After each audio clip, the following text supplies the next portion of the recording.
السلام علیکم ویورز، بسم اللہ الرحمن الرحیم۔ آج کی ویڈیو میں ہم کمپیوٹر کے فوائد اور نقصانات کے متعلق دو دوستوں کے درمیان مکالمہ جو ہے وہ پڑھیں گے۔ تو ویڈیو شروع کرنے سے پہلے آپ سے گزارش ہے کہ آپ ویڈیو دیکھتے ہیں مگر سبسکرائب کرنا بھول جاتے ہیں، تو کائنڈلی سبسکرائب کرنے کو یاد رکھیں اور اس پہ آپ کا کچھ خرچ نہیں ہونے والا، فری میں آپ نے سبسکرائب کے بٹن کو کلک کر دینا ہے تاکہ ہر نئی آنے والی ویڈیو آپ تک بآسانی پہنچ سکے۔ تو آئیے مکالمے کی ویڈیو کو شروع کرتے ہیں۔ تمہیدی منظرنامہ ہے۔ اسد اور شاہد اسکول کی تفریح کے وقت کھیل کے میدان میں بیٹھ جاتے ہیں اور ان میں یوں سلسلہ گفتگو شروع ہو جاتا ہے۔ اسد: السلام علیکم۔ شاہد: وعلیکم السلام۔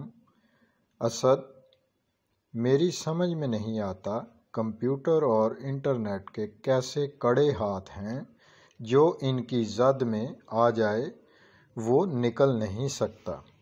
شاہد: کمپیوٹر تفریح کا بہت بڑا ذریعہ ہے۔ اسد: شاہد: آؤ کمپیوٹر لیبارٹری میں چلتے ہیں، وہاں گیم کھیلیں گے۔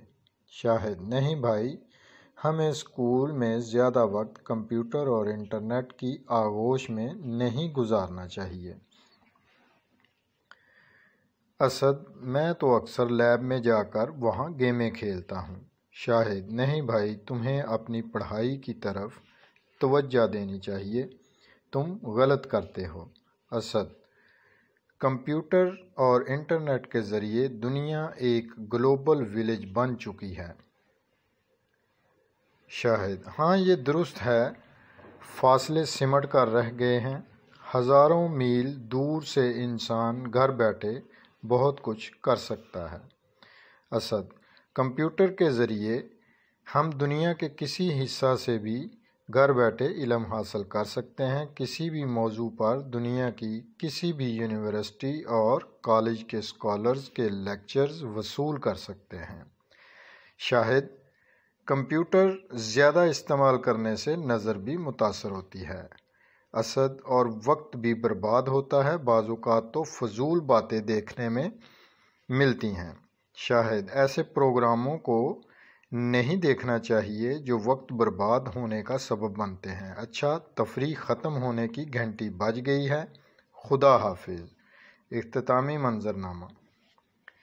اپنا خیال رکھیے گا۔ اللہ حافظ۔